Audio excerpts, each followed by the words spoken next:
बहुत समय पहले की बात है। एक गांव में एक जहरीला सांप रहता था। वह हर किसी को डस लेता था, इंसान, जानवर, यहां तक कि बच्चे भी। गांव वाले उससे बहुत डरते थे। एक दिन गांव में एक साधु बाबा आए। उन्होंने सांप को समझाया, बेटा, किसी को बिना कारण डराना या काटना पाप है। अगर तू सुधर जाए तो लोग तुझे भी अच्छा समझेंगे। सांप को बात समझ आ गई। उसने वादा किया कि वह अब किसी को नहीं डसेगा। कुछ दिन बाद गांव के बच्चों ने देखा कि सांप अब शांत रहता है। फिर उन्होंने शरारत में उसे पत्थर मारना शुरू कर दिया। सांप चुपचाप सहता रहा।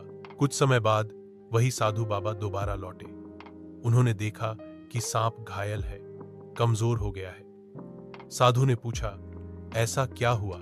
सांप बोला, आपने कहा था किसी को काटना मत, तो मैं चुपचाप सब सहता रहा। साधु मुस्कुराए और बोले, मैंने कहा था काटो मत, पर फुफकारना तो मत भूलो। डराना जरूरी नहीं, पर अपनी रक्षा करना भी मत भूलना। बहुत समय पहले की बात है। एक गांव में एक जहरीला सांप रहता था। वह हर किसी को डस लेता था, इंसान, जानवर, यहां तक कि बच्चे भी। गांव वाले उससे बहुत डरते थे। एक दिन गांव में एक साधु बाबा आए। उन्होंने सांप को समझाया, बेटा, किसी को बिना कारण डराना या काटना पाप है। अगर तू सुधर जाए तो लोग तुझे भी अच्छा समझेंगे। सांप को बात समझ आ गई। उसने वादा किया कि वह अब किसी को नहीं डसेगा। कुछ दिन बाद गांव के बच्चों ने देखा कि सांप अब शांत रहता है। फिर उन्होंने शरारत में उसे पत्थर मारना शुरू कर दिया। सांप चुपचाप सहता रहा। कुछ समय बाद वही साधु बाबा दोबारा लौटे।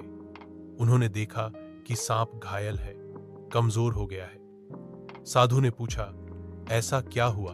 सांप बोला, आपने कहा था किसी को काटना मत, तो मैं चुपचाप सब सहता रहा। साधु मुस्कुराए और बोले, मैंने कहा था काटो मत, पर फुफकारना तो मत भूलो। डराना जरूरी नहीं, पर अपनी रक्षा करना भी मत भूलना।